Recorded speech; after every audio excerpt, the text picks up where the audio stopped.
O assunto do vídeo de hoje está aqui neste meu livro, A Física Quântica na Vida Real,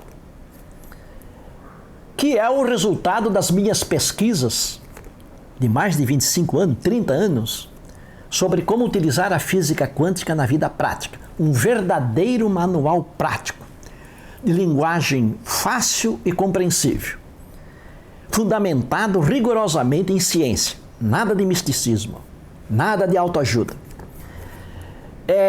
Este livro aqui é o único livro meu que não está esgotado. E também só é possível comprar comigo. Se você estiver interessado em adquirir o livro, você pode fazer através do meu WhatsApp ou através do meu site, que estão aí embaixo.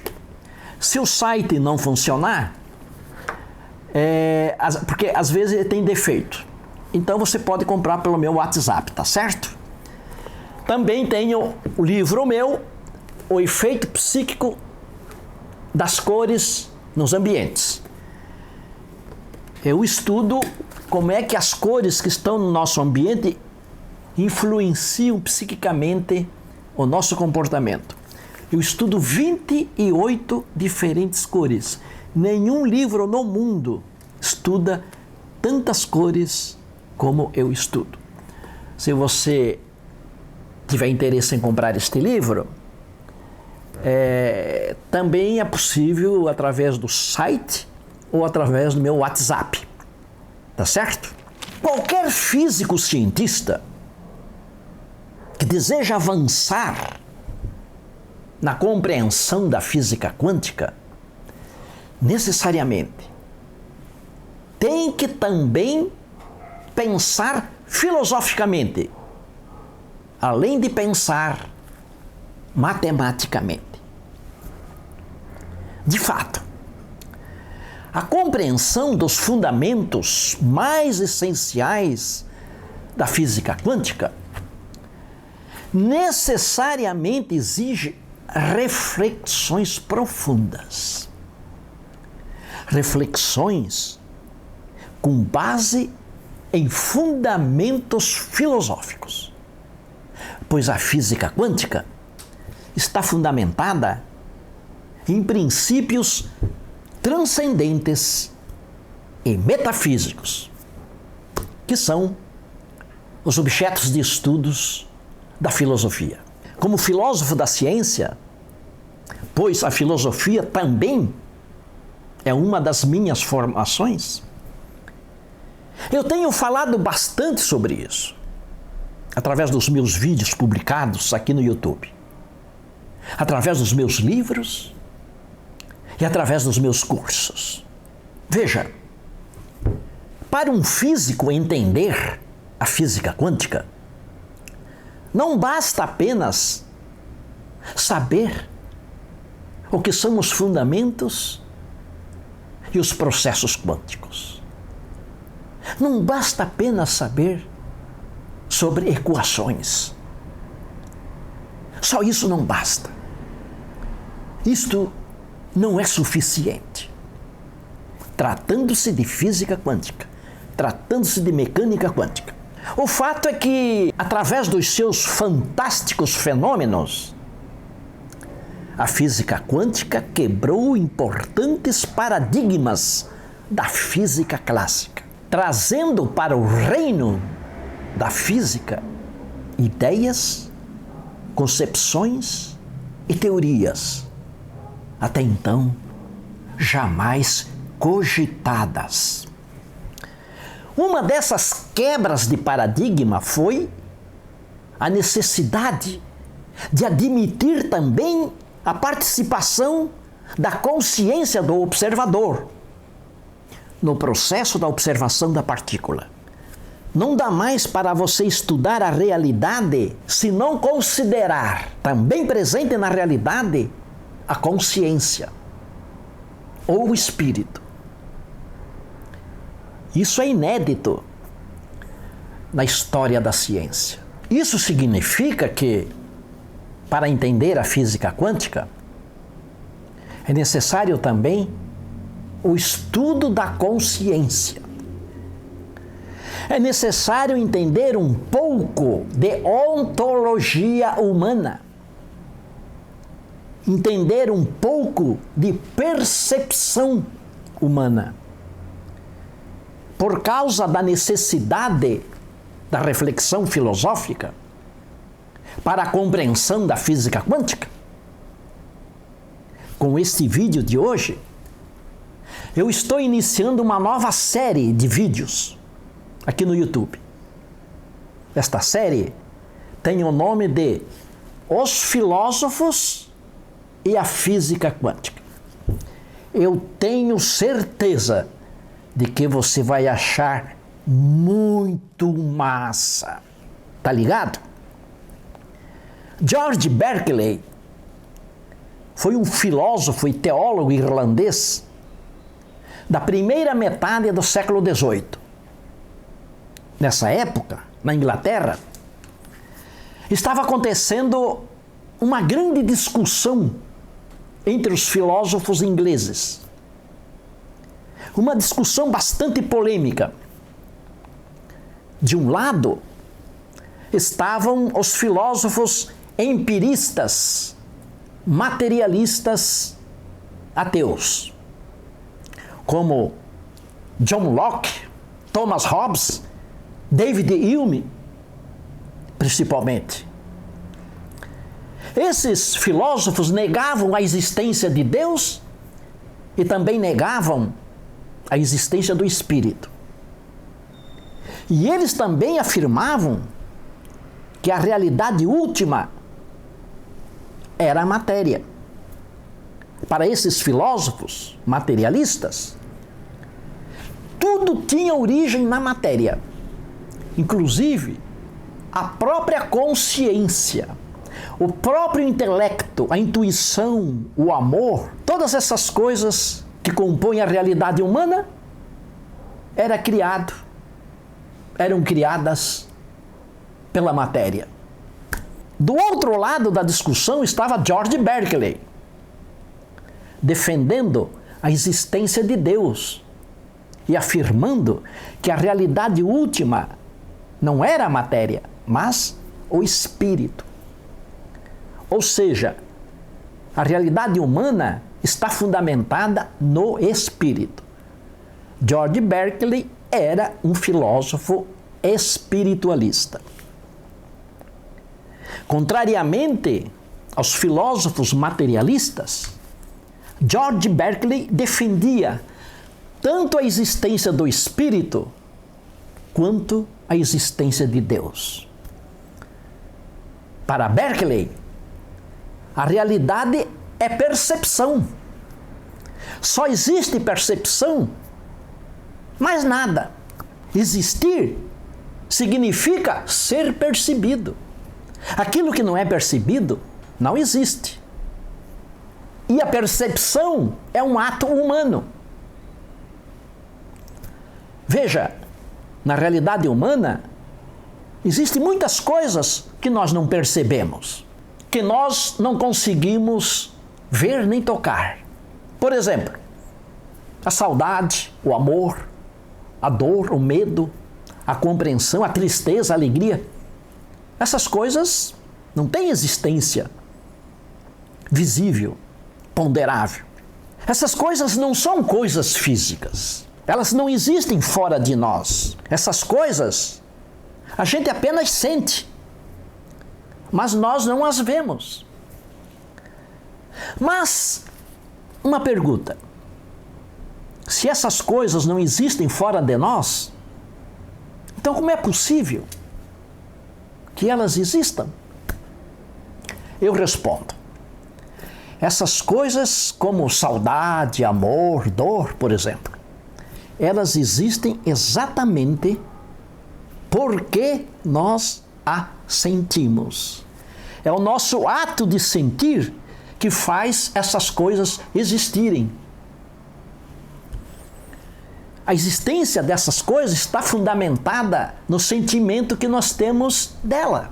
Somos nós humanos que damos existência a essas coisas como saudade, dor, alegria. A garantia de que essas coisas existem é o fato de nós podermos senti-las. Veja, o sentimento é definido como uma percepção interna. Portanto, se algo existe, é porque nós o sentimos. E se algo existe, porque nós temos a sua percepção. O filósofo George Berkeley realmente estava certo. Veja, é preciso conhecer bem a filosofia de George Berkeley, que ele chamou de imaterialismo.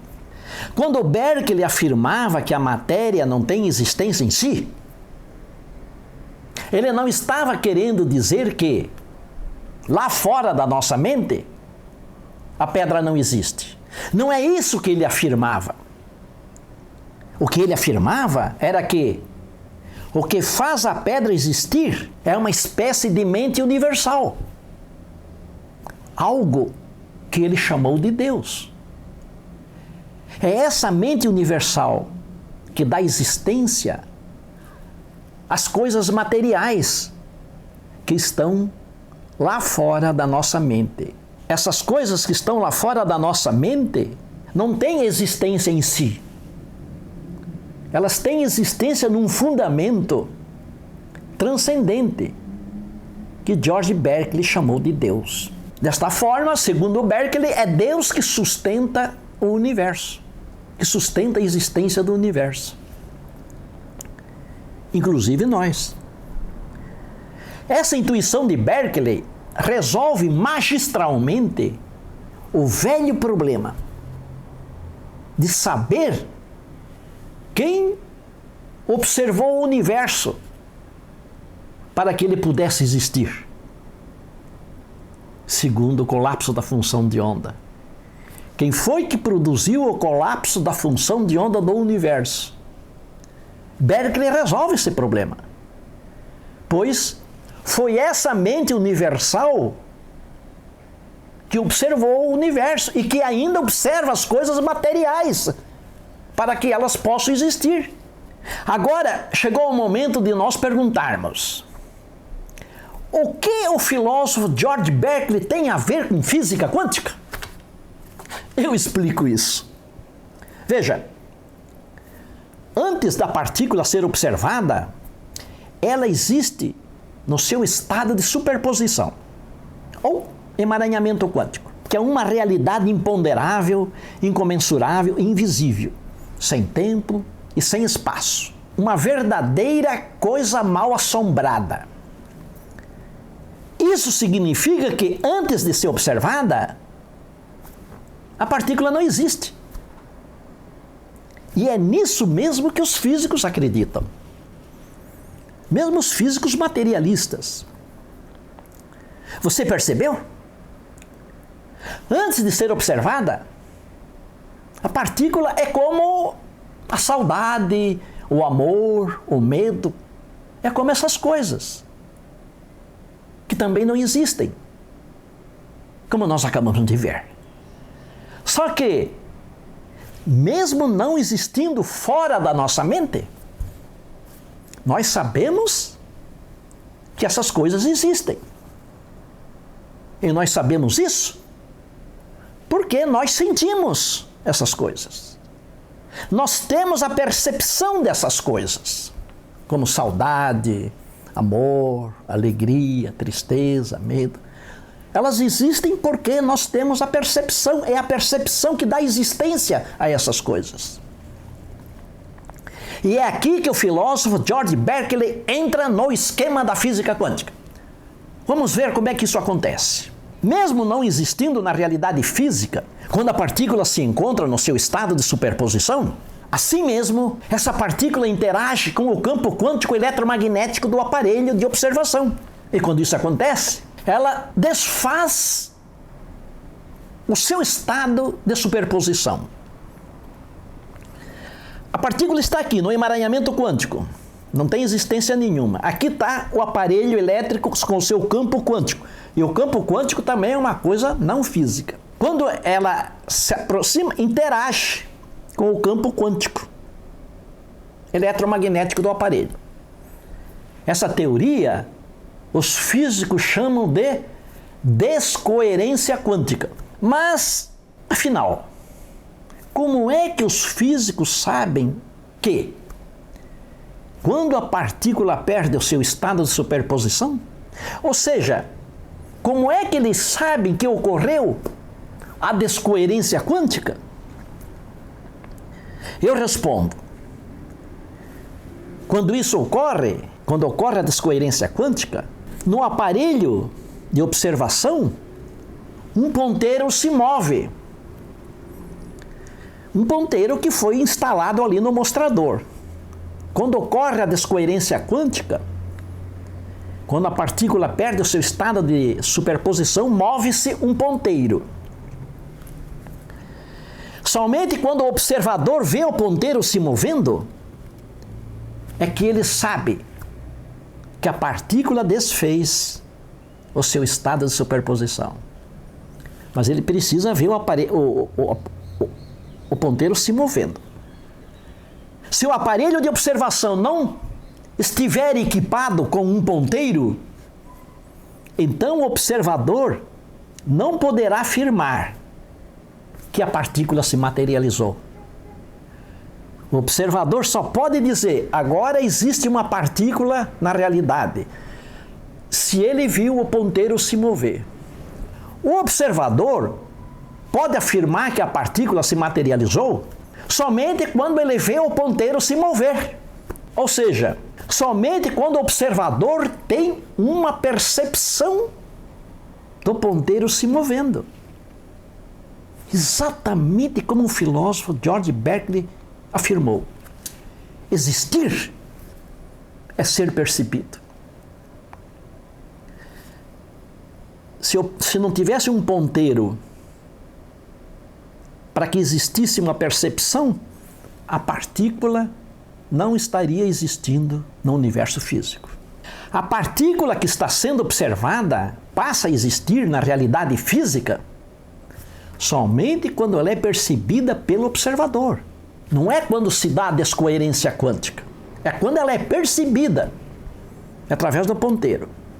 Quando a partícula em estado de superposição interage com o campo quântico eletromagnético do aparelho, de fato, essa partícula desfez o seu estado de superposição, conforme a teoria da descoerência quântica.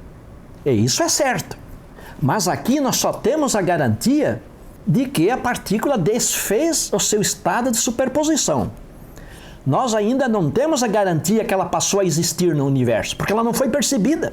Ela só é percebida através de um ponteiro.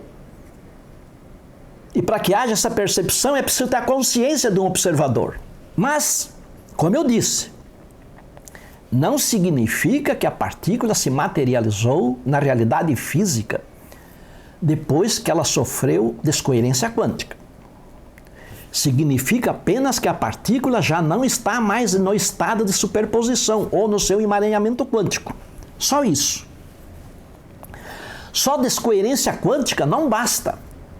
Tem que haver uma percepção. Significa que a partícula não está existindo nem no emaranhamento quântico, nem na realidade física. É isso que a descoerência quântica faz. A partícula não está mais nem no emaranhamento, nem na realidade física. Mas então, onde é que esse diabo dessa partícula está existindo? Onde é que ela se meteu depois da descoerência quântica? Eu explico. Depois da descoerência quântica, a partícula está existindo no estado de potência, que é um estado de realidade virtual. Werner Heisenberg, físico alemão, um prêmio Nobel, um dos pais da mecânica quântica, também acreditava que, antes de existir na realidade física, a partícula existe num estado de potência, ou seja, numa realidade virtual. Aliás, sobre este assunto, Eu já publiquei um vídeo aqui no YouTube com bastante detalhes. Um observador que observa a partícula com olhos fechados, por exemplo, no aparelho, ele não vê um ponteiro se mover, porque ele está com o olho fechado. E por isso, para este observador, nenhuma partícula se materializou. Afinal, ele não teve nenhuma percepção visual do ponteiro se movendo no aparelho. É a percepção que faz a partícula existir, não é a descoerência quântica. Isso prova que o filósofo George Berkeley estava certo. Só existe aquilo que pode ser percebido por uma consciência. Portanto, no processo da observação da partícula, é a presença da consciência que faz a partícula se materializar na realidade física.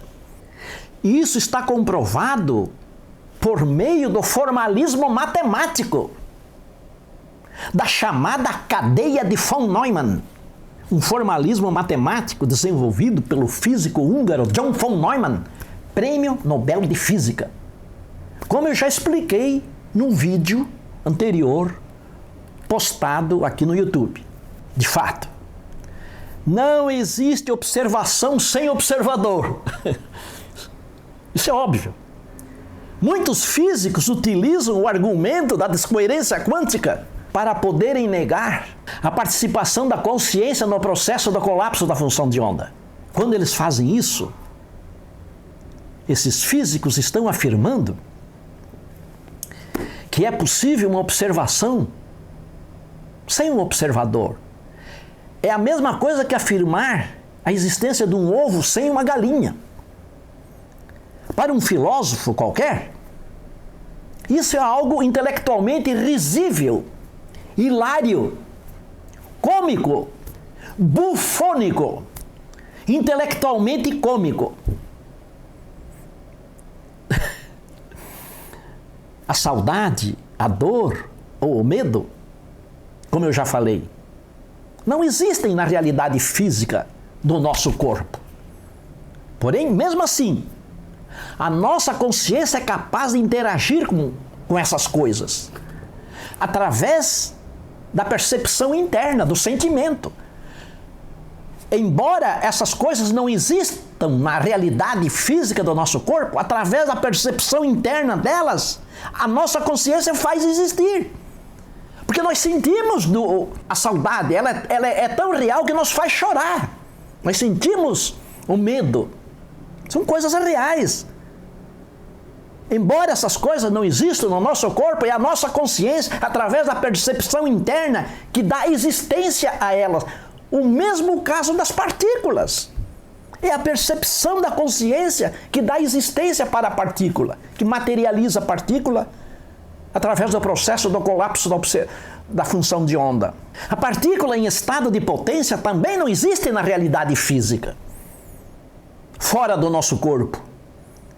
Porém, mesmo assim, a nossa consciência é capaz de também interagir com a partícula.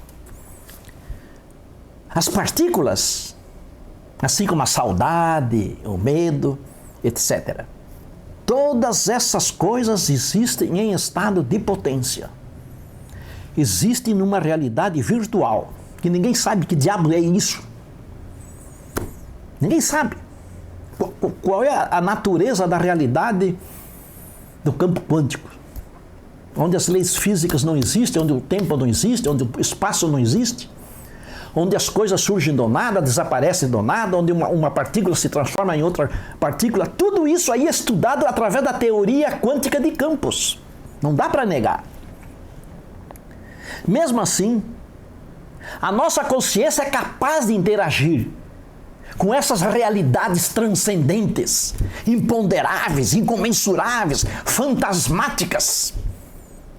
E a nossa consciência faz isso através da percepção, transferindo essas coisas fantasmáticas para a nossa realidade existencial. É lamentável a tendência cultural dominante entre os físicos de se restringirem apenas aos domínios da física e da matemática, excluindo o conhecimento sobre filosofia.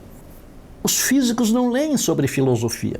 A consequência ruim disso é que os físicos acabam não sabendo o que é metafísica humana, o que é ontologia da consciência, o que é epistemologia, o que é fenomenologia da percepção. Isso explica esse comportamento intelectualmente ridículo por parte de muitos físicos, de negar a participação da consciência no processo quântico da observação da partícula e também negar a possibilidade de nós utilizarmos a física quântica na vida prática. O filósofo irlandês George Berkeley, quando afirmou que existir é ser percebido, ele antecipou em 200 anos, antes de John von Neumann, a solução para o problema da observação da partícula no processo do colapso da função de onda, que foi o assunto dominante da Conferência de Copenhague, de 1927, reunindo todos os físicos da época, inclusive Einstein.